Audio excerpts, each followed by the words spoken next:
Dad, I can't tell you how many tears have fallen from my eyes because of how much I miss you. I only saw you cry a few times in my life, and it was when the people you loved died. I could still hear you laugh, I could still see your smile, I could still hear your voice. The death of your brother, my Uncle Wayne, changed my whole life. And when you died, my life was forever changed. Time changes nothing. You've been gone 4 years now, and I miss you as much now as the day you died. Not a day goes by that I don't miss you. I miss your voice, I miss your smile, I miss your smell, your hugs, your jokes. The way you got excited when we won a bet gambling, or you had a new business idea, or when the Orioles were winning, or when something good happened to someone you loved. You were more excited for others than you ever were for yourself. If you were here today, I wouldn't change anything about the relationship we had or the way you were, which made me the way I am. I remember getting the call from my sister Kara, 3 a.m., telling me her first baby, your first granddaughter, was on the way. I was thinking about this beautiful baby, this gift our family was about to receive. I couldn't stop thinking about you. My music was up, my windows were down. I was heading to the hospital. I was the only one on the road, euphoric and excited, but I was also extremely peaceful. Tears began streaming from my eyes. I was alone and the world was asleep. It felt like you were in the car with me. Picturing how your face would be lit up with excitement, waiting to meet your first grandchild. I can see you now, the grin of a smile that shows pure excitement. The kind of excitement that's so pure and real, that face that reads genuine, real emotion, excitement that no human on this earth could ever question the authenticity of. Because that's who you were, Dad. You were real. You were genuine. Your love, your excitement for others, your concern and kindness towards others, your passion towards relationships with others. From your relationship with me, your son, to a stranger we'd meet on the street. Same thing happened when my other niece was born, your second granddaughter, Sean and Kate's baby girl, Olivia. Dad, I can't imagine the genuine love you would have for your beautiful granddaughters, Blakely and Olivia. They're spoiled with love. Our hearts were so empty not having you, Uncle Wayne, and all of our grandparents. Everyone was taken from us so traumatically and sudden. 1 year everyone was here, the next you were gone, over a few short months. We all had an emptiness inside of our hearts, an emptiness that will leave a hole. That hole got a little smaller when your granddaughters came to this earth. You, Uncle Wayne, Dee Dee, Grandpa, Betty, Harry, all my angels. I know you're watching us, and these girls came to us as angels on earth when we needed them most. Christmas, Thanksgiving, holidays, birthdays, Father's Day, Mother's Day, the day you died. All these special dates didn't feel quite as empty with these babies here. I find myself falling into deep depressions and having panic, fear, and anxiety. Thinking about you and Mom with your granddaughters starts as beautiful thoughts. And that realness that I'll never physically see you hold those baby girls sets in. That realization that you are dead. You are gone. You're never coming back sets in. I know you don't want me to be depressed, have these mental illness problems, and it's so hard, but just know I've worked so hard.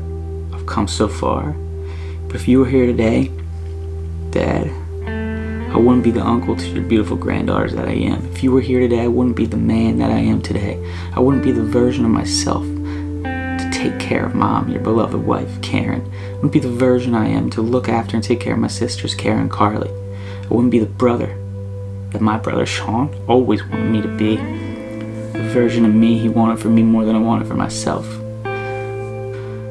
Your death followed by the quick death of all my grandparents, and faced with the murder trial of the monsters that murdered Uncle Wayne. Dad, you saw me. I was so dark. I was buried so deep. I was so gone. The drugs, the alcohol, PTSD, depression. My heart, soul, my will to live, they were all gone. I felt hopeless. I didn't think I could ever get myself back. I didn't think I could ever be me, ever again. Dad, it was your death, Dad, that forced me to be who I am today. It was your death that pushed me over the edge to rock bottom. It was your death that made me numb myself with alcohol to go to sleep. It was your death that made me wake up and drink vodka for breakfast. It was your death that made me find myself intoxicated beyond belief, up from doing cocaine for 2 days straight, drinking Budweisers on a couch at 10 a.m., putting a loaded gun in my mouth just to see what it felt like. It was your death that allowed me to put that gun in my mouth and not even be scared of what I was doing. And your death was the death that forced me to be where I am today. It gave me the will, the strength, the power to ask for help. It gave me the power to promise to myself that I was going to move forward each and every day to become my best self, the Michael Rooter I was supposed to be. Your death that made me realize I couldn't live the rest of my life hurting myself and the rest of my family that you and I love so much. It was your death that gave me everything I have. My heart, my body, my mind, my soul, everything. You're everything. You're all I needed. You're the reason I'm 763 days sober. You're the reason my depression only comes in short waves and not at all times. You're the reason I built my businesses to levels of success I never dreamed of. You know, you always told Mom how rich we were going to be. And we always celebrated and fantasized about what we could have if your business ideas and endeavors would have panned out. I remember celebrating that time at Steak and Ale when you bought our RMS Touch, when we sat there at dinner, Uncle Wayne and our family, and we celebrated because you told us we were going to be millionaires, get a big house, I could have my own room finally, I could get a car like my friends. I remember my sisters were so excited. Carly wanted to go to JMU like all their friends one day, and she was going to be able to now. We were going to get to go on 2 vacations instead of 1. We were going to get to go to the fair in Ocean City and on vacation at Timonium. We wouldn't have to pick one or the other ever again. Well, Dad, I have 2 last things to tell you before I go to sleep. Before I go to sleep, grateful for who I am, for everything you gave me. The first thing, the dreams you always promised us, the dreams Mom always got so excited about. I told Mom the other day as we were crying that you were gone. I told her that all those dreams you promised us, you didn't let us down. You never let us down. Those dreams came true. They came true because of you. Because of you and only you. All those dreams from Mom, Kara, Carla, Sean, all of us came true because of you. My journey to become my best self through the strength and power you gave me happened. It wasn't me. It wasn't for me. It was you. I was able to let Mom quit her job. She'll be turning 70 soon and she's retired.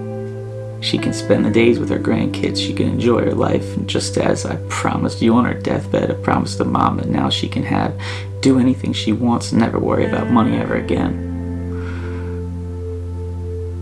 Second thing, the most important thing, is that none of that matters. All the dreams we used to have as a family, I couldn't see it then, but we were living a dream. Our lives were a dream. The bigger house, the cars, none of those things ever mattered. They don't matter now. We had everything we ever needed. Each other. Dad, I treat others and I have a passion to help others because of you. I take care of the people I love because of you. I'll be remembered one day not as someone who became successful or was entertaining or fun to be with, but as someone who would drop anything and do anything it took for other people when they really and truly needed help, real help. I'll be remembered like you are. A legacy that can't be matched. As a person who would give the shirt off his back, the last dollar out of his pocket. When you were dying from cancer, I wanted to take that cancer out of you and put it inside me so bad. Because just like you, I'll be remembered one day as someone who will always be there for others when it matters most. Someone's there for others even more than himself. Just like you, Dad. I'd give up who I've become and who I'm aspiring to be in a heartbeat. I'd go back to not being able to live a normal, healthy life. Go back to suffering from mental illness, self-medicating with alcohol and drugs every day. I'd go back to that hell I was stuck in for so long, from finding your brother murdered so brutally. But I can't go back to that. Dad, I can't go back to hell, 'cause you're gone, and I can't have you back. So I have to be this version of me. The version you made me be today. All because of you. Dad, the greatest thing you ever did for me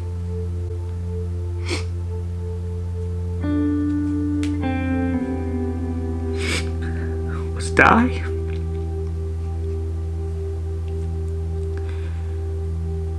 I love you, Dad. Good night. Love your son.